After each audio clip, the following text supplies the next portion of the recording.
এখন আমরা আলোচনা করব ভরবেগের সংরক্ষণ সূত্র প্রতিপাদন নিয়ে। ভরবেগের সংরক্ষণ সূত্র প্রতিপাদন করার আগে আমাদের জানতে হবে ভরবেগের সংরক্ষণ সূত্র কি। ভরবেগের সংরক্ষণ সূত্র হচ্ছে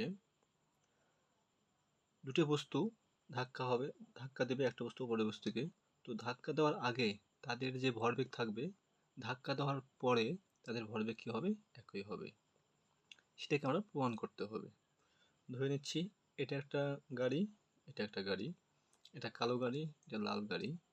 এটার বেগ ছিল শুরুতে একটা বেগ u1, এটার শুরুতে একটা বেগ ছিল u2। এই গাড়িটা u1 বেগে যাচ্ছে, এই গাড়িটা u2 বেগে যাচ্ছে, চলছে একই দিকে চলছে, তীর চিহ্ন দেওয়ার হচ্ছে একই দিকে চলছে। এই গাড়ির একটা ভর ছিল, ধরে নিলাম m1, এই গাড়িরও ভর ছিল m2।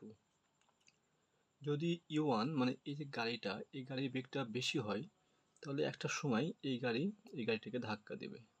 ধাক্কা দেওয়ার পর এর যে বেগ ছিল সে বেগও থাকবে না, এর যে বেগ ছিল সে বেগও চেঞ্জ হয়ে যাবে।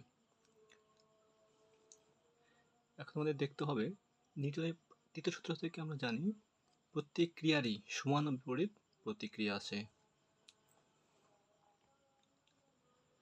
নিউটনের তৃতীয় সূত্র হতে পাই এই গাড়িটা এই গাড়িটাকে ধাক্কা দেবে, এটা হচ্ছে F1, এবং এই গাড়িটাও এই গাড়িটাকে ধাক্কা দেবে F2, কিন্তু এই গাড়িটা একে যেদিকে ধাক্কা দেবে এই গাড়িটা তাকে বিপরীত দিকে ধাক্কা দেবে, সেজন্য মাইনাস চিহ্ন এখানে। F1 equal minus F2। F1 প্রথম গাড়ির ক্ষেত্রে ধাক্কার যে বলটা, F সমান আমরা জানি এম এ। F1 প্রথম গাড়ির ধাক্কা, তো প্রথম গাড়ির ভর কত? m1। প্রথম গাড়ির ত্বরণ a1, এর মাইনাস চিহ্ন। F2 দ্বিতীয় গাড়ি এই গাড়িটিকে যে ধাক্কা দেবে সেটা, দ্বিতীয় গাড়ির F সমান আমরা জানিয়েছি m মানে m2, m মানে হচ্ছে a2, দ্বিতীয় গাড়ির ত্বরণ, দ্বিতীয় গাড়ির ভর। আবার a মানে আমরা কি জানি? ত্বরণ। ত্বরণ হচ্ছে বেগের পরিবর্তন ডিভাইডেড বাই সময়। ত্বরণ সমান লেখা যায় বেগের পরিবর্তন ভাগ হচ্ছে সমান, এখানে লিখলাম বেগের পরিবর্তন ভাগ হচ্ছে সমান। তো প্রথম গাড়ির ত্বরণ, তো বেগটাও কি হবে প্রথম গাড়ির? এটা হচ্ছে শেষ বেগ, এটা হচ্ছে শুরু বেগ, এটা শেষ বেগ, এটা শুরুতে বেগ। তো এই যে গাড়িটা সংঘর্ষের আগে তার বেগ ছিল u1, সংঘর্ষের পর তার বেগটা চেঞ্জ হয়ে যাবে। ধরে নিচ্ছি সেই বেগটা কত? v, যেহেতু প্রথম গাড়ির বেগ সেজন্য আমি কি ধরলাম, আর শেষ বেগটা কত হবে? v হবে, v2 হবে, v1 প্রথম বস্তু v1 হবে। তো এখানে v মানে v না, v মানে v1, এবং u মানে u না, প্রথম গাড়ির বেগ u1।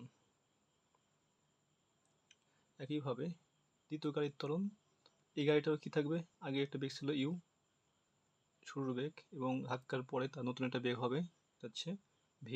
v মানে v2 দ্বিতীয় গাড়ির বেগ, তাই v2 দিলাম, v1 দিলাম। প্রথম গাড়ির v2, প্রথম গাড়ির আদি বেগ, প্রথম গাড়ির শেষ বেগ। আর সময়, এই সময় কোন সময়? ধাক্কার সময়। এই গাড়িটিকে যখন ধাক্কা দেবে সেই সময়টা, এবং এই গাড়িকে ধাক্কা দেবে সেই সময়টা।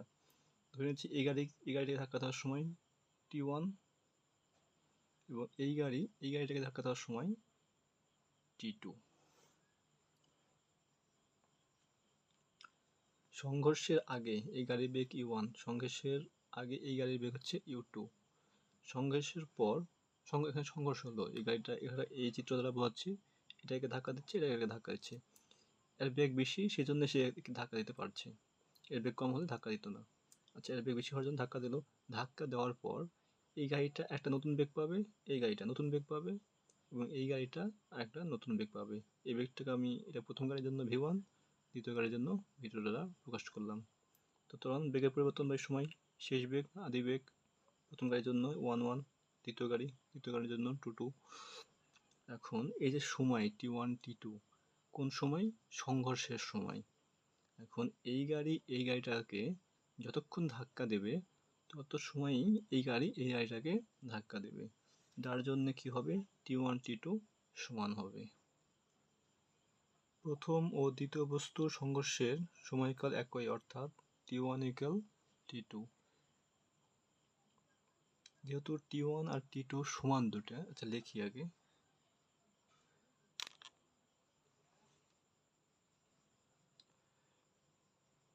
T1 T2 সমান হওয়ার জন্য আমি লিখতে পারি দুটাই একই জিনিস, তাই T1 T1 বা T2 T2 লিখতেই পারি।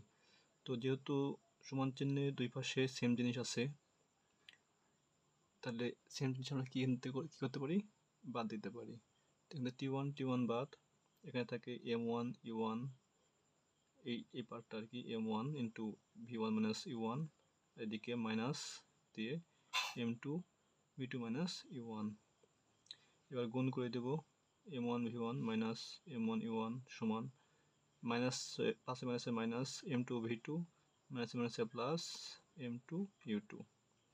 এবার M1 V1 রাখলাম, এখান থেকে M2 V2 plus minus M2 V2 ছিল, সেটা এ পাশে নিয়ে আসলাম, তাহলে প্লাস M2 V2 ইকুয়াল চিহ্ন। এবার মাইনাস M1 U1কে ওই পাশে নিয়ে গেলাম, তাহলে হবে প্লাস, এখানে M2 U2 তো প্লাস ছিলই, এখান থেকে ইউগুলোকে একদিকে ভিগুলোকে একদিকে নিলাম, U1 U1 plus M2 U2 equal M1 V1 plus M2 V2 প্রমাণিত। অর্থাৎ সংঘর্ষের আগে তাদের ভর আর বেগের যে গুণফল,